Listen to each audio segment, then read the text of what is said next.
नेहरू जी को बिहारियों का अध्ययन नहीं था वास्तव में। जब सीने साहब ने भाषण देना शुरू किया, उसके पहले नगर नौसा एक गांव है पटना से 20 किलोमीटर दूरी पर, कलकत्ता नरसंहार के खिलाफ में वहां के हिंदुओं का जुलूस निकला हुआ था।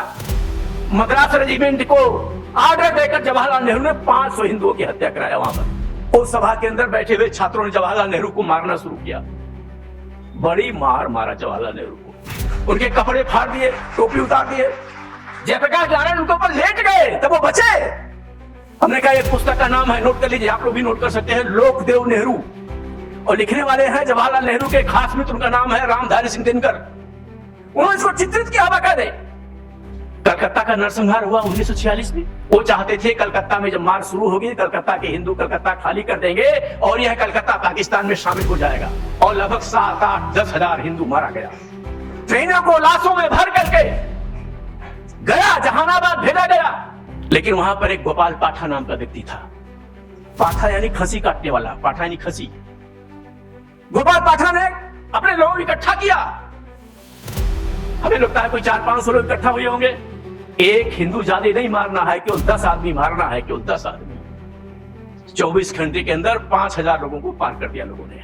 कि कोई भी इस्लामिक देश किसी मुसलमान को शरण नहीं देता है, क्योंकि वो जानता है हम शरण नहीं देंगे तो ये किसी अन्य देश में जाएगा, क्योंकि हमको वहां पर इस्लामीकरण करना है। ये रोहिंग्या ऐसे नहीं आया यहाँ पर। आज रोहिंग्यों की हालत देख रहे हैं। शायद कोई जिला होगा, वो सीधा वहां से उनकी कुछ मस्जिदें सेट है, जैसे दिल्ली की जामा मस्जिद, ऐसे जगह जगह सेट है। वहां रोहिंग्या जाएगा, बांग्लादेशी घुसपैठिया जाएगा, और उनके पास सारे भारत की पार्लियामेंट के विधानसभाओं के डाटा है सब। कहां सबसे कम मुसलमान है, उन स्थानों पर वो बाकायदे उसको भेजते हैं। वहां के मुसलमान उसकी रहने खाने की व्यवस्था करता है, वहां की मस्जिदों में व्यवस्था करता है। जो विचार भारत का नहीं है, उस विचार से भारत का लाभ होने वाला है क्या? ये समाजवादी विचारधारा भी भारत की विचारधारा नहीं है, ये वामपंथी विचारधारा भी भारत की विचारधारा नहीं है। और ये जो विचारधारा भारत की नहीं है, उस विचारधारा के द्वारा क्या भारत का उत्थान होना है क्या? ये जितने सेकुलरिस्ट नेता हैं, ये सर्वप्रथम इस्लाम स्वीकार कर लेंगे, सब मियां हो जाने वाले हैं, मियां हो जाने वाले हैं। अब हम अगले वक्ता के तौर पर बुलाते हैं राष्ट्रीय स्वयंसेवक संघ के वरिष्ठ प्रचारक और बिहार झारखंड, जिसको संघ के दृष्टि से उत्तर पूर्व क्षेत्र कहा जाता है, उसके धर्म जागरण के क्षेत्र प्रमुख हमारे अभिभावक माननीय सूबेदार जी को।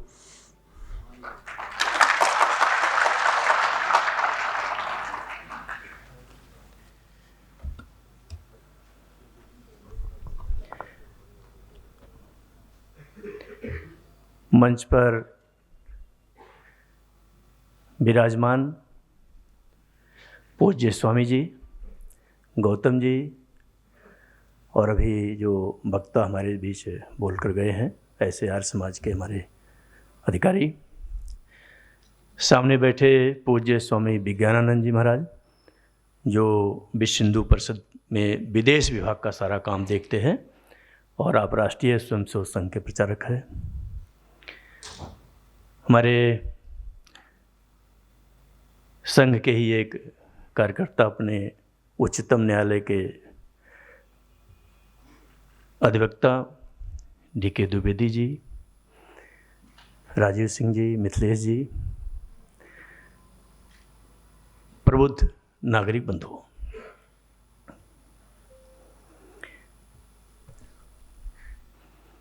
ये एक प्रकार से विद्वानों की सभा है। और यहाँ जो बैठे, सामने भी बैठे लोग हैं, उन्होंने बहुत सारे शास्त्रों का अध्ययन किया है। उतना अध्ययन तो हमारा नहीं है, लेकिन चूंकि एक संगठन में काम करते हैं तो संगठन के नाते कुछ जानकारी आपके सामने मैं रखता हूँ। डॉक्टर भीमराव अम्बेडकर की एक पुस्तक है, पार्टीशन ऑफ इंडिया पाकिस्तान। उस पुस्तक में डॉक्टर भीमराव अम्बेडकर लिखते हैं, Gandhi and Nehru not literate. वो कहते हैं ये लोग पढ़े लिखे लोग नहीं थे। तो लोगों ने कहा नहीं नहीं, ये तो बारहटला है। तो डॉक्टर अम्बेडकर कहते हैं कि नहीं, वकालत पढ़ना, डॉक्टरी पढ़ना, इंजीनियरिंग पढ़ना, ये पैसा कमाने की पढ़ाई है, शिक्षा नहीं है तो शिक्षा क्या है? तो डॉक्टर भीमराव अम्बेडकर कहते हैं वेद, उपनिषद, ब्राह्मण ग्रंथ, रामायण, महाभारत, मनुस्मृति पढ़ना ये भारतीय शिक्षा है। और वो आगे कहते हैं कि पढ़े लिखे कौन है? तो कहते हैं पूज्य स्वामी श्रद्धानंद पढ़े लिखे हैं, माननीय वीर सावरकर पढ़े लिखे हैं, महामना मदन मोहन मालवीय पढ़े लिखे हैं। ऐसा उनकी पुस्तक में ये सारा वर्णन आता है। तो पढ़ाई क्या है?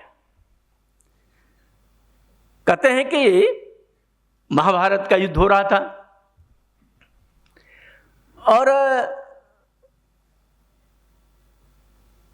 पितामह बाणसैया पर पड़े हैं। भगवान क्यों कहते हैं युधिष्ठिर, पितामह से चलकर कुछ उपदेश लेना चाहिए। और जब पांडव वहां पहुंचते हैं तो युधिष्ठिर पूछते हैं, हे पितामह, जब ये राज्य नहीं थे, राजा नहीं थे, तो ये कैसे समाज चलता था? ना राज्यम ना राजा सीत, ना दंडो ना दंडिका। उस समय कोई राजा भी नहीं था और कोई अपराध नहीं करता था, इसलिए कोई दंडाधिकारी भी नहीं था। वो समाज कैसे चलता था? तो पितामह कहते हैं वो वैदिक युग था, वह समाज वेदों के अनुसार चलता था, इसलिए उस समाज में कोई विकृति नहीं थी। अब वेद कैसा है? तो ऋषि दयानंद सरस्वती जो है एक शास्त्रार्थ में बोलते हैं, वो कहते हैं वेद अपौरुषेय है। फिर सामने वाला कहता है कि स्वामी जी आपने कहा वेद अपौरुषेय है, लेकिन वेदों के ऋचाओं के नीचे तो ऋषियों के नाम लिखे हैं, इसका मतलब ऋषि तो लेखक है उसका। तो स्वामी जी कहते नहीं, ऋषि लेखक नहीं है, ऋषि जो है मंत्र दृष्टा है, उसने मंत्र को देखा। तो क्या देखा उसने? तो हम सारे लोग बैठे हैं, बहुत सारे लोग जानते हैं कि एक अपने यहां मंत्र है, लगभग सभी लोग उसको जानते हैं, गायत्री मंत्र। और किसी से पूछेंगे कि यह मंत्र की रचना किसने किया, तो बहुत सारे लोग बता देंगे कि यह विश्वामित्र का लिखा हुआ मंत्र है। लेकिन तो वेद मंत्र है, तो विश्वामित्र कहां से आ गए? तो विश्वामित्र जो है उसके मंत्र दृष्टा है। क्या देखा विश्वामित्र ने? तो शोध करते करते करते करते करते करते उन्होंने देखा ये ब्रह्मांड आपस में संघर्षण करता है, सारे ग्रह सूर्य का चक्कर लगाते हैं और इस ब्रह्मांड में कोई आवाज होती है। वो आवाज क्या है? वो आवाज है ओम भूर्भुवः स्वः तत्सवितुर्वरेण्यं भर्गो देवस्य धीमहि धियो यो यो नः प्रचोदयात्। ये ब्रह्मांड की आवाज है। अभी कुछ दिन पहले नासा के वैज्ञानिकों ने एक वीडियो भेजा था, बहुत सारे लोग देखा होगा। उस वीडियो में कहते हैं कि ब्रह्मांड में कोई आवाज है। तो कैसी आवाज है? ओम जैसी आवाज आती है। हमें लगता है कभी पश्चिम के वैज्ञानिक केवल ओम तक पहुंच पाए होंगे। तो वास्तव में यह जो वेद है ये अपौरुषेय है। आदित्य, अग्नि, वायु और अंगिरा, इनके उसमें वेद आया, उन्होंने ब्रह्मा जी को सिखाया और ब्रह्मा जी ने सरस्वती नदी के किनारे ये वैदिक गुरुकुल खोल करके वेदों का ज्ञान आम समाज को दिया। इसलिए हमारे यहां एक सारस्वत ब्राह्मण पाए जाते हैं, जिसको पंडा कहते हैं, जागा कहते हैं, भाट कहते हैं। जैसे कोई कर्मकांड है ना, तो कोई सिस्टम, कोई संगठन बिना कर्मकांड के नहीं चलता है। इसलिए हमारे धर्म को, हम इस मानवतापूर्ण धर्म को ठीक करने के लिए उसमें कर्मकांड जोड़ा गया। और वह कर्मकांड कर जो है वो सारस्वत ब्राह्मण कहां से है? सरस्वती नदी के किनारे। इसलिए हम लोग, चूंकि वेदों का जो प्रथम शाला थी वो सरस्वती नदी के किनारे थी, इसलिए हम लोग उसको विद्या की देवी कहते हैं, सरस्वती कहते हैं, वाग देवी कहते हैं। तो वास्तव में यह जो मानवतापूर्ण धर्म है, जिसमें जिए और जीने देने की कल्पना है। अभी हमारे पूर्व वक्ता बताए हैं, उन्होंने डेमोग्राफी की चर्चा किया है। तो अगर हमको यह ध्यान में नहीं आएगा कि मेरा शास्त्र क्या कहता है, गीता क्या बोलती है। कलकत्ता का नरसंहार हुआ 1946 में, डायरेक्ट एशन डे, ईद का दिन था। कलकत्ता का मेयर एक मुसलमान था। उसने खड़ा होकर कहा भाषण में कि करबला के मैदान में मोहम्मद साहब के साथ केवल 300 लोग थे, 10,000 पर भारी पड़े थे। तुम तो 1 लाख की संख्या यहां पर हो। और वहीं से युद्ध शुरू हो गया। वो चाहते थे कलकत्ता में जब मार शुरू होगी, कलकत्ता के हिंदू कलकत्ता खाली कर देंगे और यह कलकत्ता पाकिस्तान में शामिल हो जाएगा। यह उनके दिमाग में थी। और लगभग 7, 8, 10 हजार हिंदू मारा गया। ट्रेनों को लाशों में भर करके गया, जहानाबाद भेजा गया। लेकिन वहां पर एक गोपाल पाठा नाम का व्यक्ति था। पाठा यानी खसी काटने वाला, पाठा यानी खसी। गोपाल पाठा ने अपने लोगों को इकट्ठा किया। हमें लगता है कोई 400-500 लोग इकट्ठा हुए होंगे। उसने कहा एक हिंदू ज्यादा नहीं मारना है, केवल 10 आदमी मारना है, केवल 10 आदमी। 24 घंटे के अंदर 5,000 लोगों को पार कर दिया लोगों ने। अब हम समझ सकते हैं कि जब तक हिंदू मारा जाता रहा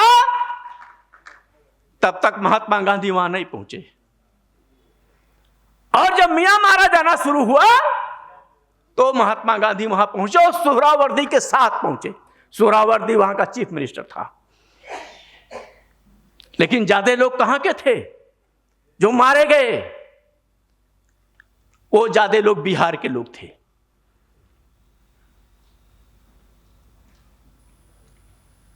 दीपावली का दिन आ गया और जब छपरा के लोगों ने रिएक्शन किया तो तत्कालीन मनोनीत प्राइम मिनिस्टर, अब देखिए कैसा कैसा देश हमारा है। लोग कहता है संविधान खतरे में हो जा रहा है, डेमोक्रेसी कोलैप्स हो जा रही है। तो क्या जवाहरलाल नेहरू जो पहले प्रधानमंत्री हुए थे डेमोक्रेसी के द्वारा हुए थे क्या? जवाहरलाल नेहरू तो को एक भी वोट नहीं मिला था। और किसने जवाहरलाल नेहरू को प्राइम मिनिस्टर बनाया? यह भी सारे विश्व ने एक नैरेटिव सेट हुआ, बड़ी प्लानिंग से नैरेटिव सेट हुआ कि अंग्रेजों की बात को कौन मानेगा, कौन फॉलो करेगा, यह उपनिषेधवाद भारत में कैसे रहेगा। इसलिए बाई प्लान जवाहरलाल नेहरू बिना चुने हुए मनोनीत प्राइम मिनिस्टर होता है। और जवाहरलाल नेहरू का हेलीकॉप्टर छपरा में उतरता है। छपरा के सारे कांग्रेसियों ने कहा कि नेहरू जी आपके यहां रहने से ठीक नहीं रहेगा, आप गया चले जाइए। और गया में वहां मार दूसरे प्रकार से जारी थी। यह एक फोटो लगा है मथुरा सिंह का, इनके नेतृत्व में सब चल रहा था। वहां लोहगढ़ के महंत थे, सिसोदिया थे, वो राजस्थान से गए हुए थे। वहां के कांग्रेसियों ने कहा कि नेहरू जी आपका यहां भी रहना ठीक नहीं है, आप पटना चले जाइए। नेहरू पटना पहुंच गए। पटना में सीनेट हॉल में एक कार्यक्रम था। नेहरू जी को बिहारियों का ध्यान नहीं था वास्तव में। जब सीनेट हॉल में भाषण देना शुरू किए, उसके पहले नगर नौसा एक गांव है पटना से 20 किलोमीटर दूरी पर।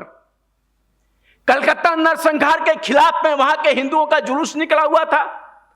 मद्रास रेजिमेंट को ऑर्डर देकर जवाहरलाल नेहरू ने 500 हिंदुओं की हत्या कराया। वहां पर मद्रास रेजिमेंट ने हत्या किया। इसका रिएक्शन भी था।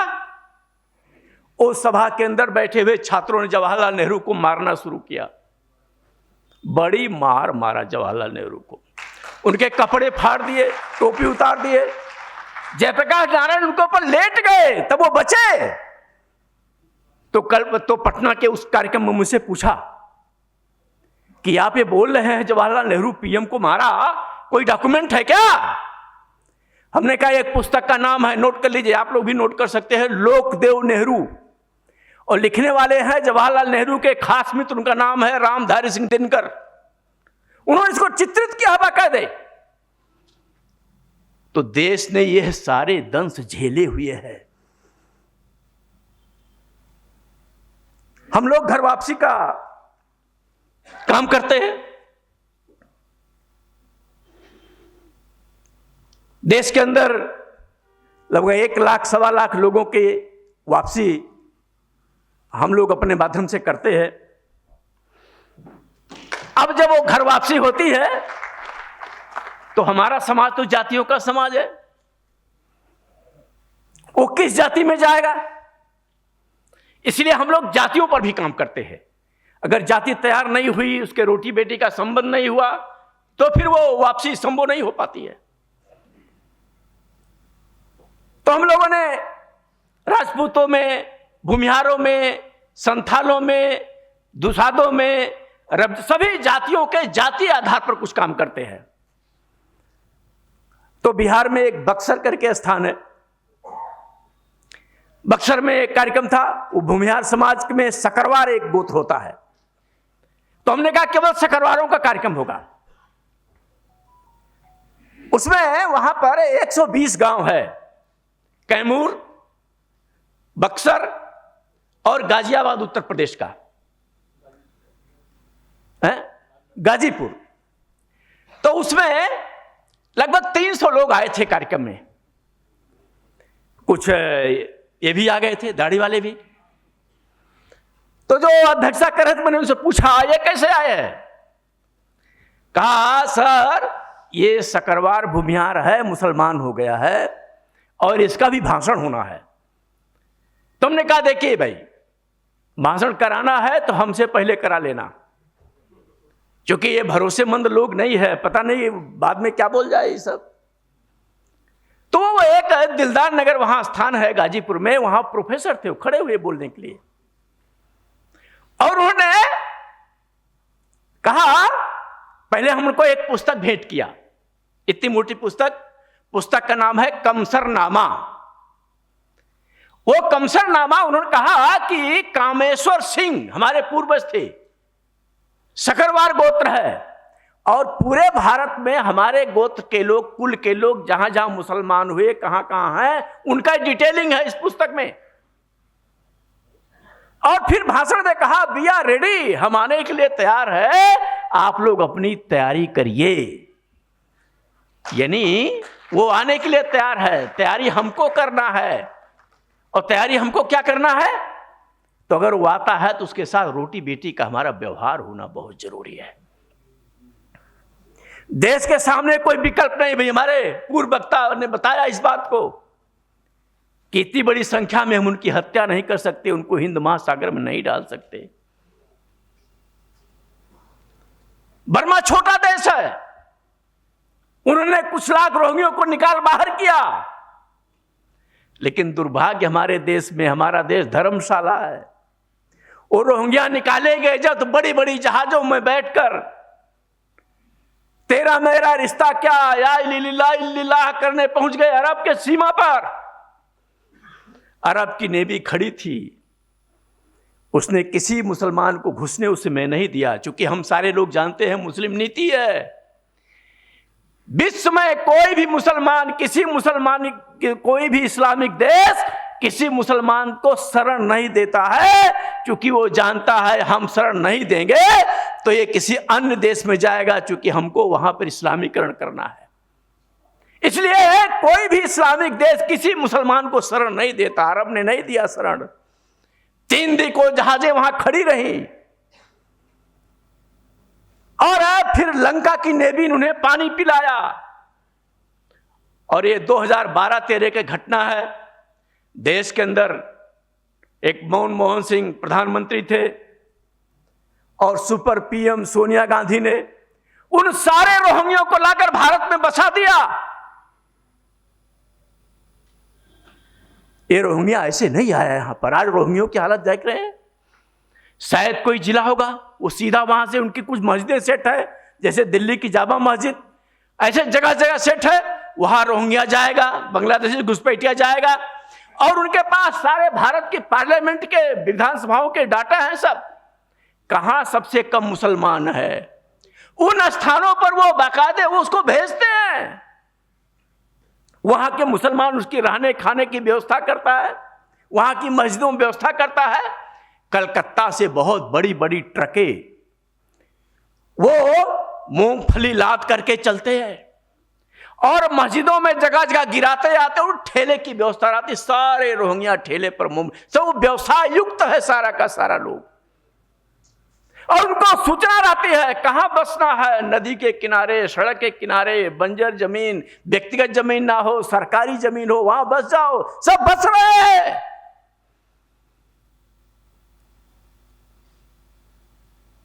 ये केवल कुछ स्थानों का, अभी हमारे पूर्व वक्ता ने बताया, कुछ पश्चिम उत्तर प्रदेश का बताया। ये बिहार के अंदर किशनगंज, अररिया, कटिहार, पूर्णिया, दरभंगा, मधुबनी, ये नेपाल का सीमा, तीव्र गति में घुसपैठ, डेमोग्राफी चेंज है पूरी की पूरी। ये झारखंड का संथाल परगना, और अब तो झारखंड के जनजाति बेल्ट में सारा का सारा धीरे धीरे धीरे धीरे कोई भी राजमिस्त्री आपको नहीं मिलेगा, कोई नाई नहीं मिलेगा आपको, सारा कुछ कब्जा होता जा रहा है। आप क्या सोचते हैं, जो विचार भारत का नहीं है उस विचार से भारत का लाभ होने वाला है क्या? ये समाजवादी विचारधारा भी भारत की विचारधारा नहीं है, ये वामपंथी विचारधारा भी भारत की विचारधारा नहीं है, और ये जो विचारधारा भारत की नहीं है उस विचारधारा के द्वारा क्या भारत का उत्थान होना है क्या? ये जितने सेकुलरिस्ट नेता हैं ये सर्वप्रथम इस्लाम स्वीकार कर लेंगे, ये सब मियाँ हो जाने वाले हैं, मियाँ हो जाने वाले हैं। इसलिए उनके सहारे रहने से वास्तव में देश का भला होने वाला नहीं है। इसलिए अंतिम दो काम सबको करना पड़ेगा। एक काम करना है, हिंदू को स्वयं लड़ने के लिए खड़ा होना पड़ेगा। मेरा जहां कार्यालय है, जहां आवास है, जहां केंद्र बनाकर मैं प्रवास करता हूं, गृह मंत्रालय से कुछ लोग आए बिहार के, उसमें आईजी डीआईजी रैंक के लोग थे। वो हमको संविधान कुछ बताने लगे हमको। तो मैंने कहा कि आप बहुत गलत फहमी में हैं, मैं इस संविधान को बिल्कुल नहीं मानता। तो आप तो आरएसएस के प्रचारक हैं, आप तो बड़े अनुशासित। हाँ मैं हूं, लेकिन अगर अकेला मेरा बस चलेगा तो मैं मनुस्मृति को लागू करूंगा इस देश के अंदर। मनुस्मृति का दंड विधान कैसा है? तो एक ही अपराध का, जो शूद्र है यानी अनपढ़ है, गंवार है, कुछ जानता नहीं है, उसकी जो सजा है ब्राह्मण को उसी दंड का उसका 4 गुना सजा है। क्या ये भारतीय संविधान इसको पूरा करता है क्या? अब आप स्टॉल पर बिक रही है मनुस्मृति, जिसमें 2657 श्लोक है, वो मनुस्मृति फेक है, उसमें छेपक है। इसलिए 1157 श्लोक जो है, अब जो गुरुकुल के यहां बैठे हुए लोग, गुरुकुल में है नहीं जानता मैं, लेकिन अगर गुरुकुल के अच्छे छात्र है तो वैदिक संस्कृत और लौकिक संस्कृत को डिफाइन कर सकता है। वो छाट देगा कि ये लौकिक है और ये वैदिक है। वाल्मीकि रामायण कब का है? तो राम जब के थे तब का है। तो कम से कम 9-9.5 लाख तो हो रहे राम को हुए। तो उस समय जो संस्कृत है और आज की संस्कृत में अंतर है। इसलिए अभी हमारे एक शायद गौतम जी या कोई बोले हैं कि जो वाल्मीकि रामायण है इसमें उत्तरकांड पूरा का पूरा छेपक है। उसमें वो लिख रहे हैं कि श्री राम ने अपनी पत्नी, गर्भवती पत्नी सीता जी को जंगल में निकाल दिया। राम कैसे है? तो सीता जी जब पहली रात आती हैं तो भगवान कहते हैं, सीते तुमसे पहले मैंने किसी लड़की को भरांक देखा नहीं और तुम्हारे बाद देखूंगा भी नहीं। जब राम जंगल जाने लगते हैं तो अपने पिता से कहते, हे पिताजी, यदि आप मुझे बहुत चाहते हैं तो मेरी मां को क्षमा कर देना। कौन सी मां? जिस मां ने उन्हें जंगल जाने का आदेश दिया हुआ है। वो किष्किंधा पहुंचते हैं तो कहते, हे सुग्रीव, तुम किष्किंधा नरेश तो बनोगे, लेकिन रानी जो होगी वो तारा ही होगी। वो समुद्र के खारे पानी से विभीषण का राज्याभिषेक करते हैं, लेकिन कहते, हे विभीषण, लंकेश तो तुम बनोगे, लेकिन यहां की राजमहिषी जो है वो मंदोदरी होगी। जिस भगवान राम का कैरेक्टर ऐसा हो, महिलाओं के प्रति उनका इतना आदर्श भावना हो, वो क्या अपनी धर्मपत्नी को, गर्भवती पत्नी को किसी के कहने से जंगल भेज सकता है क्या? इसलिए हिंदू धर्म कैसा है? तो दुनिया का सबसे बड़ा वैज्ञानिक धर्म है ये। वेद यानी विद धातु यानी विज्ञान है ये। इसमें तर्क शास्त्र है। इसलिए वेद में कहा गया ना इति, ना इति, यही इति नहीं, आगे भी है। इसलिए कहा गया क्या वेदों में? वयम राष्ट्रे जाग्र्याम पुरोहिता। ये आज का राष्ट्र है क्या? 1,96,08,00,000 वर्ष पहले ये जब से सृष्टि निर्माण हुआ तब वेद आया, उस समय से राष्ट्र है हमारा। जिन्होंने कुछ अध्ययन नहीं किया, कुछ जाना नहीं, देश के बारे में जाना नहीं, वो कहते हैं कि कारवां आता गया देश बसता गया। ऐसा देश बसता है क्या? इसलिए वास्तव में हम सारे लोगों को इन सारे विषयों पर बहुत ठीक से जो है विचार करना चाहिए।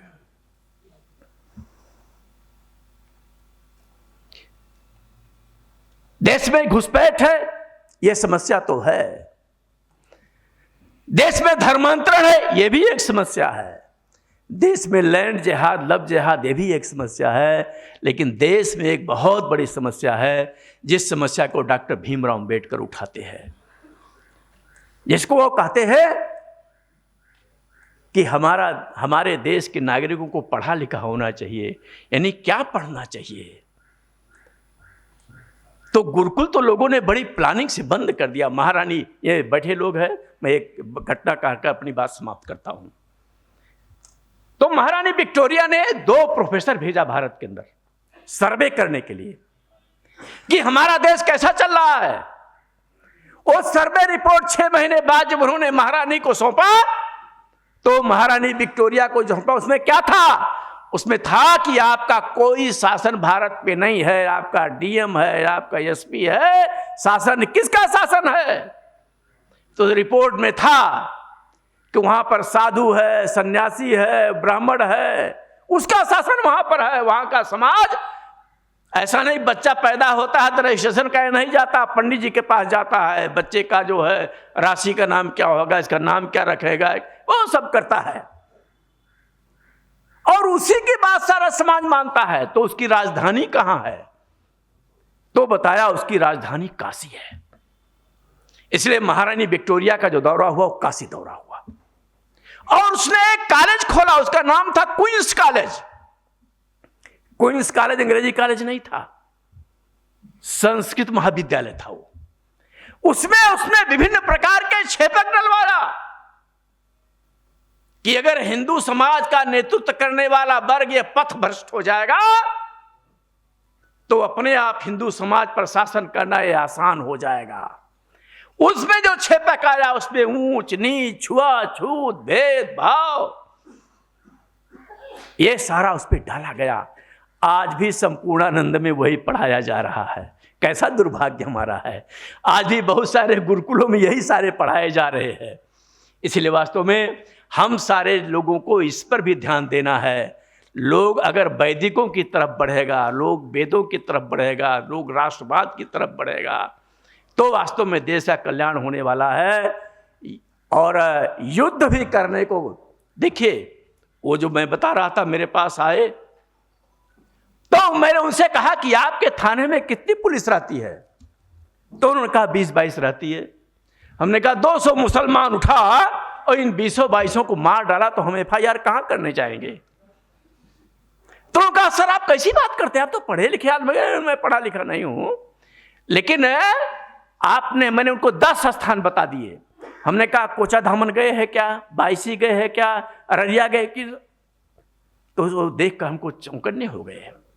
हमने कहा वहां आपकी बोली भाषा बदल जाएगी जाकर के, वहां आप कुछ नहीं कर सकते। इसलिए अगर हिंदू वहीं लड़ा नहीं तो FIR करने लायक भी वो नहीं रहेगा। इसलिए दोनों हमें सारे मोर्चे पर काम करने की आवश्यकता है। मैं समझता हूं इस कार्यक्रम इतने पर्याप्त है। आपने हमें बुलाया, समय दिया, बहुत बहुत धन्यवाद।